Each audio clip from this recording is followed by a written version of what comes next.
in an airstrike overnight as it continued to bomb the group's hideouts after peace talks collapsed last week.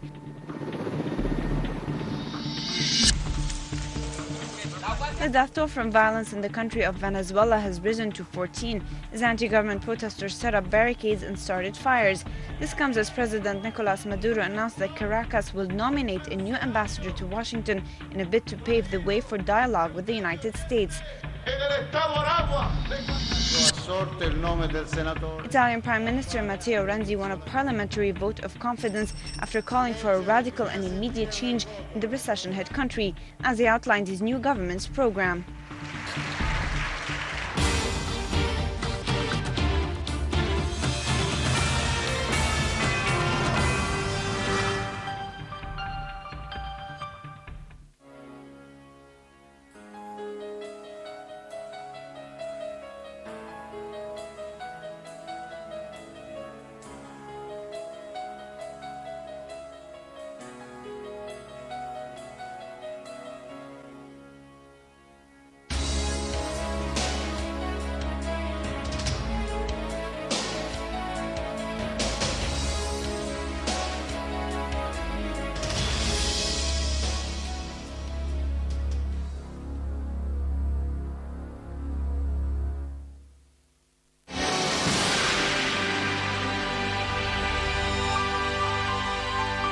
Al News Channel. The truth fears no questions.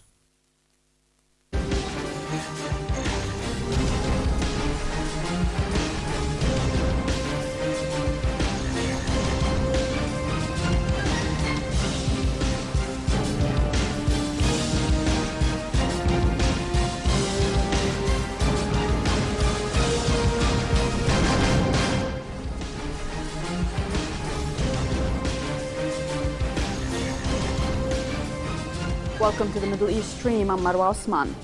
Russian President Vladimir Putin has reason to feel that he was leading a Russian resurgence. Now, his ally, Syrian President Bashar Assad, is surviving a fierce insurgency and may yet prevail in the war against terrorism in Syria, while an agreement on chemical weapons that Putin brokered prevented the United States from using military force against Syria. President Putin was moving from triumph to triumph until the latest upheaval in Ukraine. Ukraine has demonstrated the limits of Moscow's control at the worst possible time for Russia's Caesar.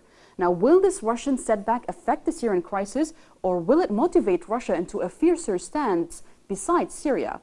To answer these questions with us tonight in the studio is Dr. Edward Sayyah, political analyst. Welcome with us, Dr. Sayyah. Thank you. And also via Skype is Mr. Leonid Savin, editor-in-chief of Geopolitica magazine from Moscow. Welcome with us, Mr. Savin. Now let us begin. Thank you for being with us. Now let us begin by watching this following report. Reminiscent of the Arab Spring is what analysts are calling the unfolding events in Ukraine, including some of its bloody chapters. The developments in Kiev have been fast and dramatic. The agreement that has been signed between the government and the opposition is now history, amid reports that President Viktor Yanukovych had fled Kiev to Russia. Those events evoke pictures of the so-called Arab Spring, but the question is, will the turmoil in Kiev have any impact on Russia's Middle East policies, especially regarding the Syrian conflict? Ukraine holds paramount importance in Russia's geopolitical and security calculations, and losing it would be a heavy blow to Moscow. Ukraine has not been a priority in U.S. foreign policy, but it has been so for the Kremlin. Yet Washington's interests prevailed while those of Russia's did not. Likewise, Syria is not top of the American agenda, but it is important to Moscow. So will Russia face in Syria what it has faced in Ukraine, or will a loss in Ukraine only make Moscow more determined to succeed in Syria and the Middle East? These questions are difficult to answer, especially because events have been unfolding at a remarkably fast pace in Kiev.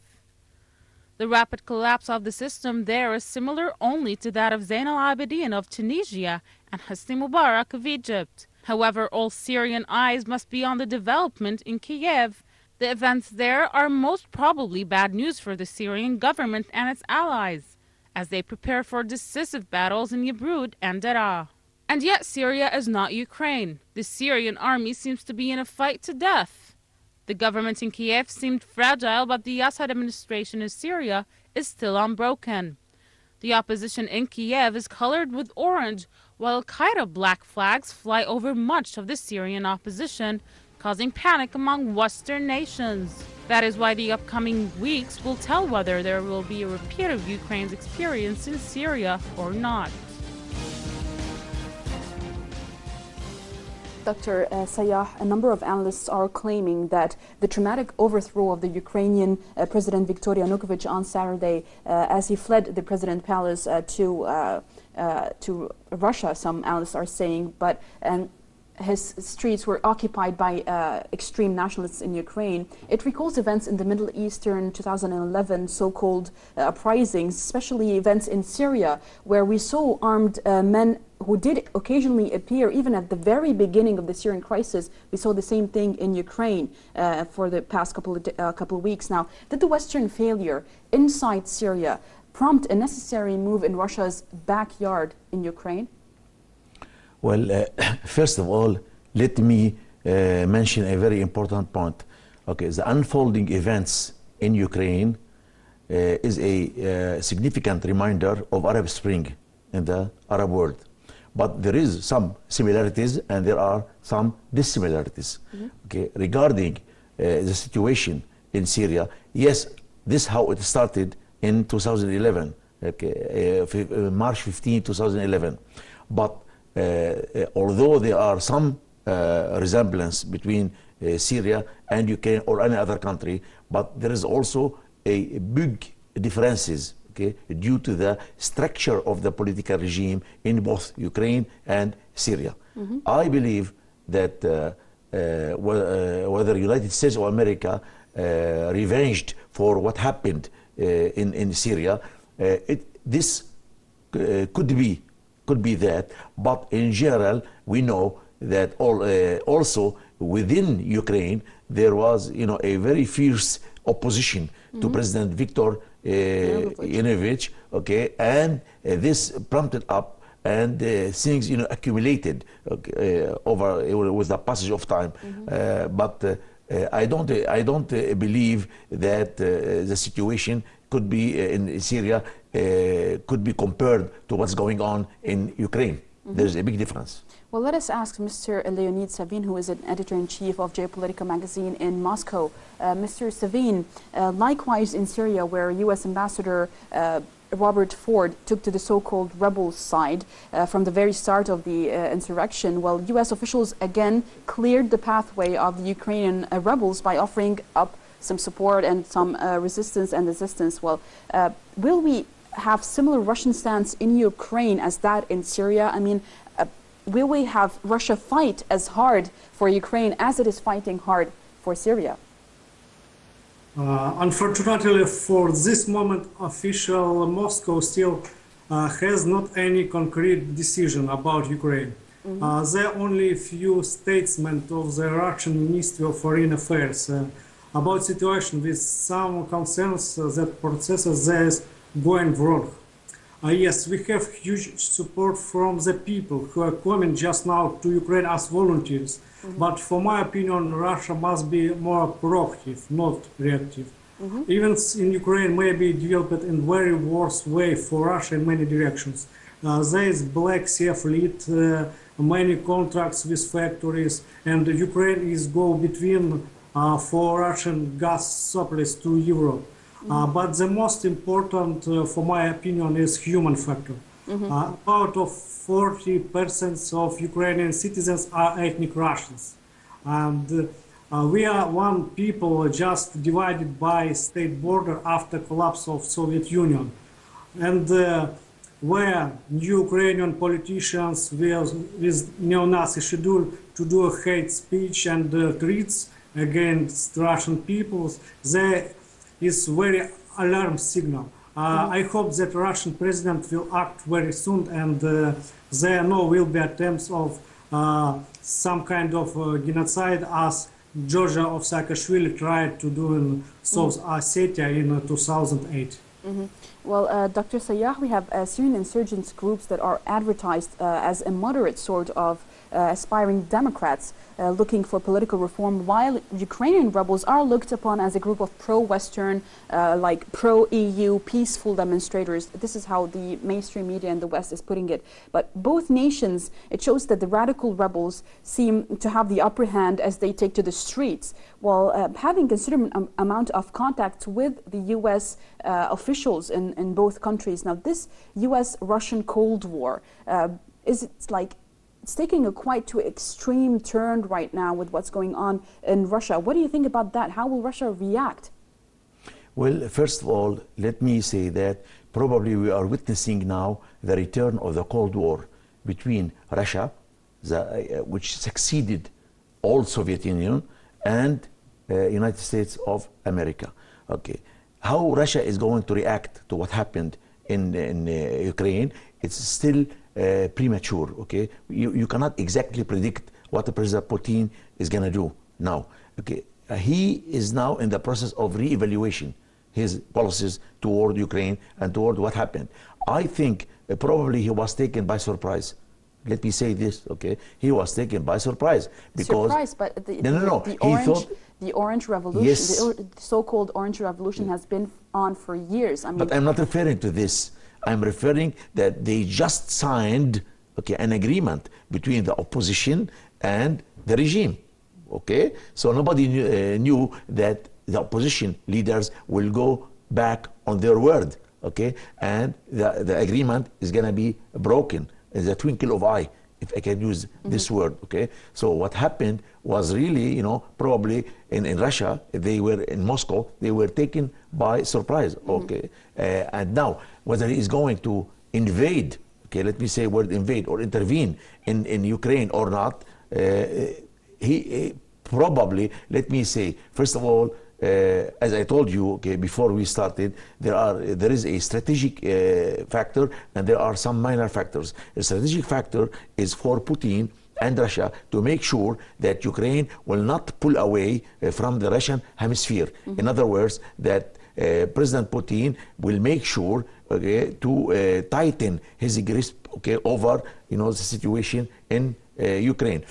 As far as what's going to happen within Ukraine, Russia might maneuver, allowing the opposition to do this and to do that, but okay, within the framework of Russian politics. So, and I don't think that the opposition will go just like that to join the West. Okay, they will think twice and 3 times before pulling out of the Russian hemisphere. Well, the question will be if the Western sides, the EU for that matter, will actually accept Ukraine to be part of it. But I want to go back to our main point for tonight, which is the Syrian, Ukrainian. Then and only then, okay, Russia, I think, will prevent, using the force, will prevent Ukrainian opposition leaders or the new Ukrainian government from doing that.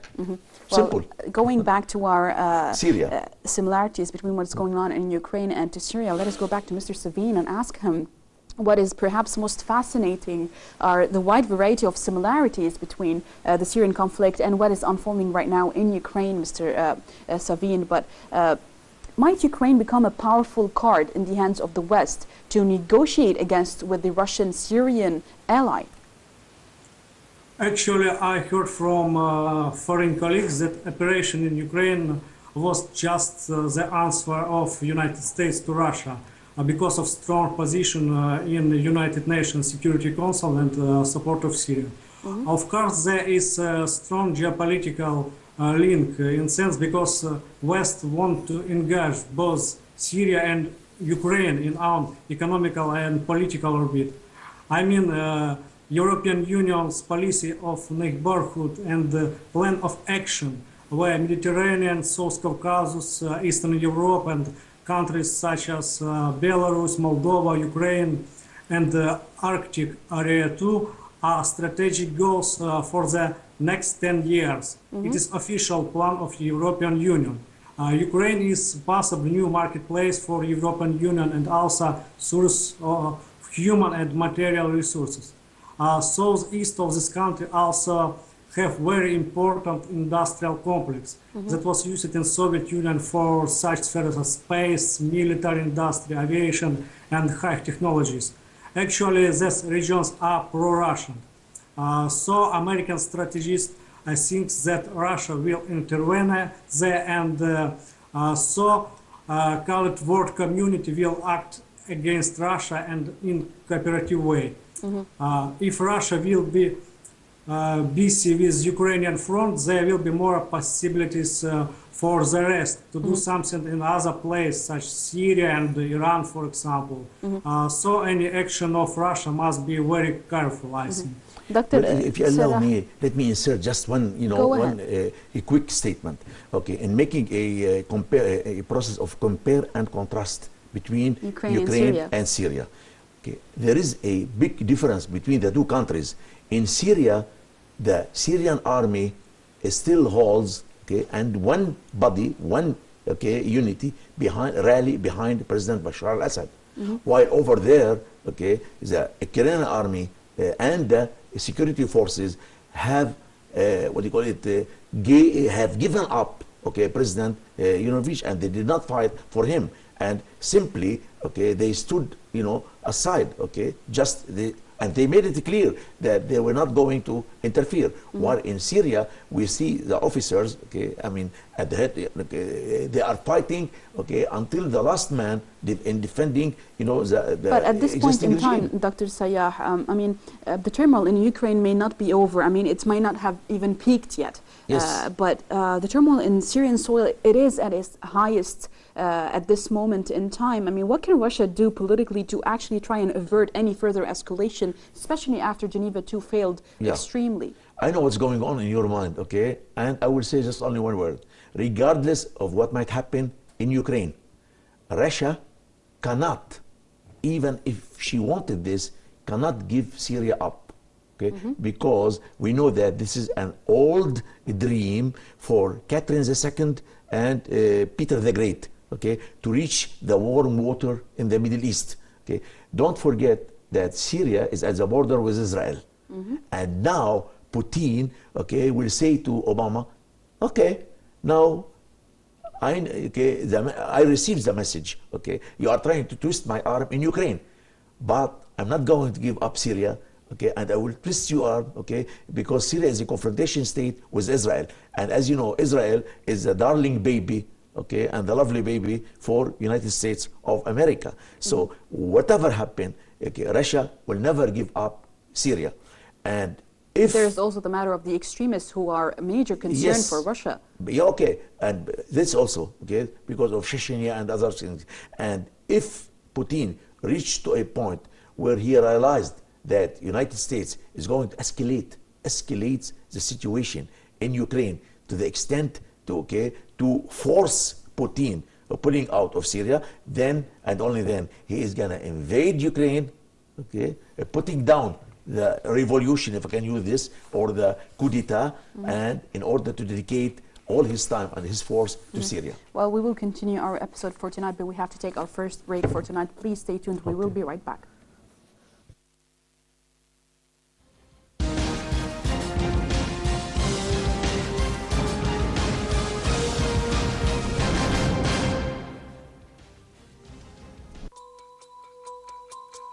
Time.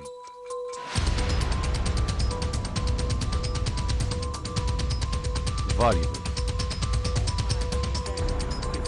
Event. The only constant variable in life is change.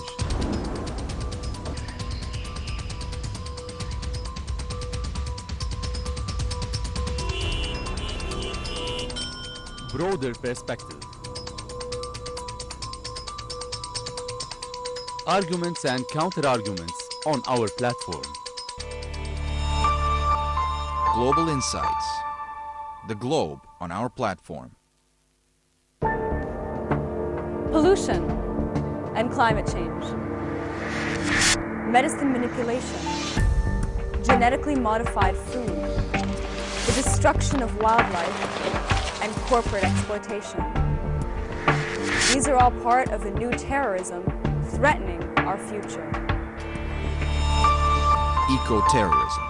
Global awakening to a world under threat.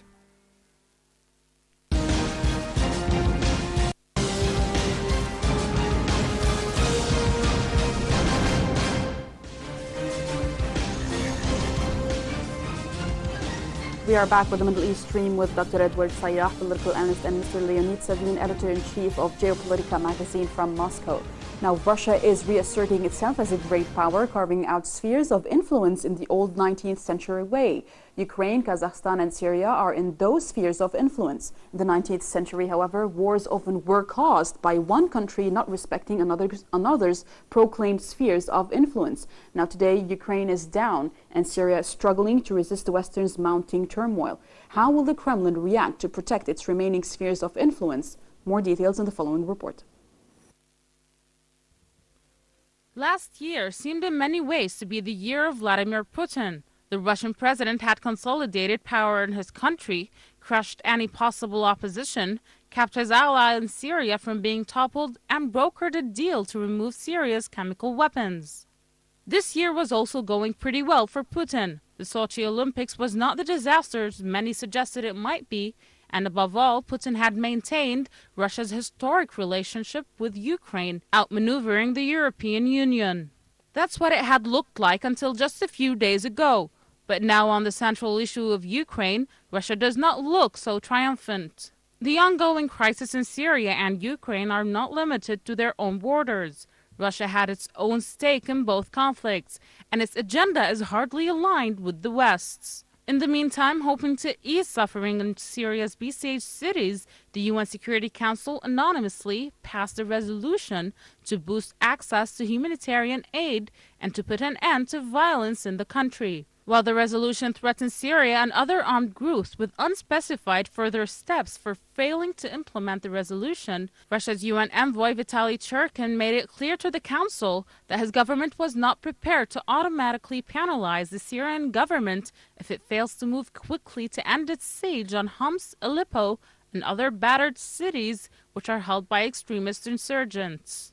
Now, Moscow has succeeded so far in protecting the Syrian government, but the government of President Vladimir Putin has had far less success in neighboring Ukraine, a vital ally whose pro-Russian president, Viktor Yanukovych, was pushed out of power Saturday after weeks of increasingly bloody street protests. The further impact on Saturday's coup in Ukraine on the Syrian scene, by contrast, remains murky. Now all eyes are at Russia to see whether its ability to slow the diplomatic wrangling over Syria will still be effective and prevent the West from rethinking on a new possible military intervention in the country.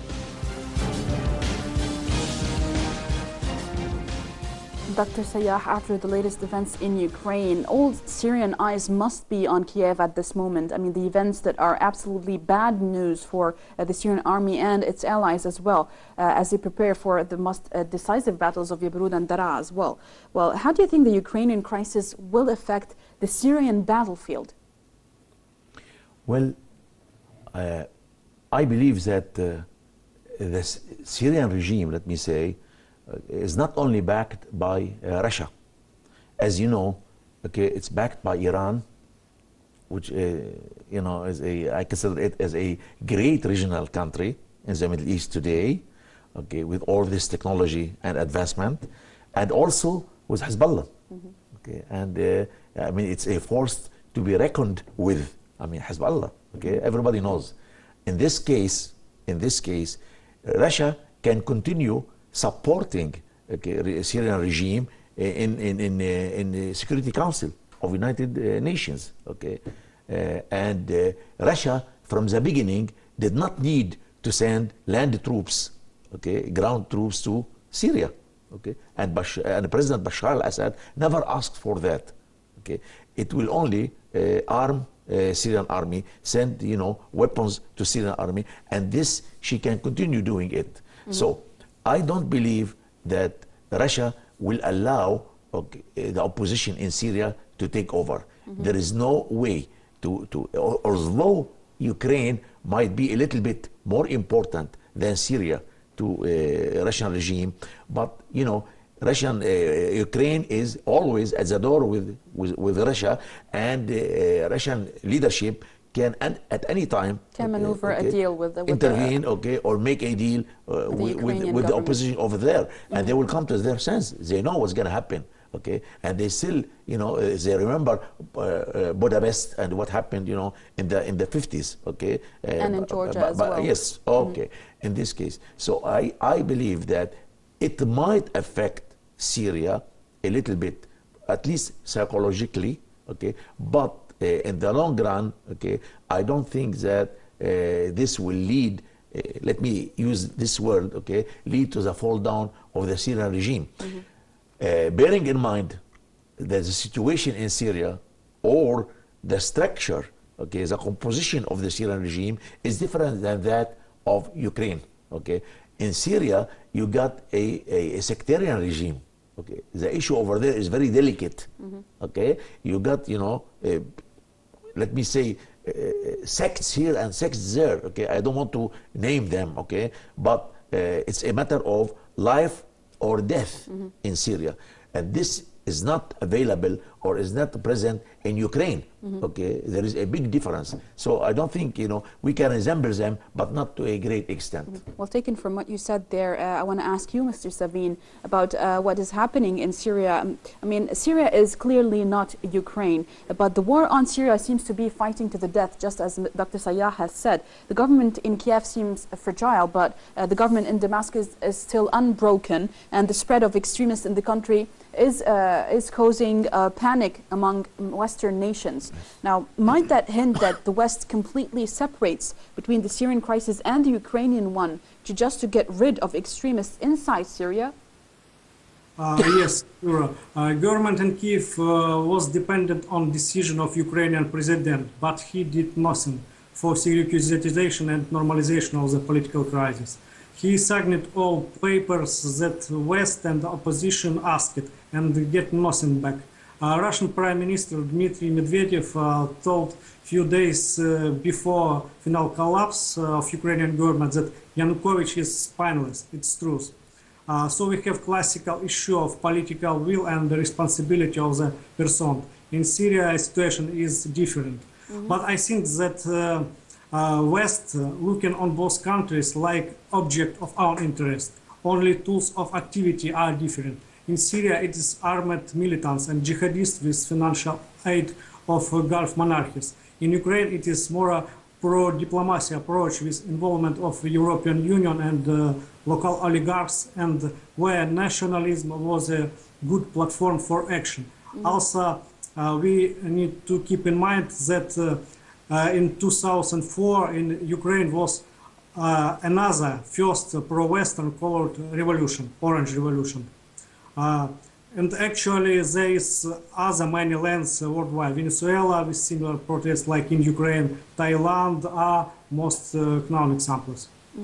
Well, Dr. Sayyah, given that the foreign-backed fighters in Syria, just as Mr. Savin just said, are at present very much spread in the country, and they are actually divided as well between each other. I mean, lacking popular support, and they are on retreat at this moment. It may take years of warfare in Syria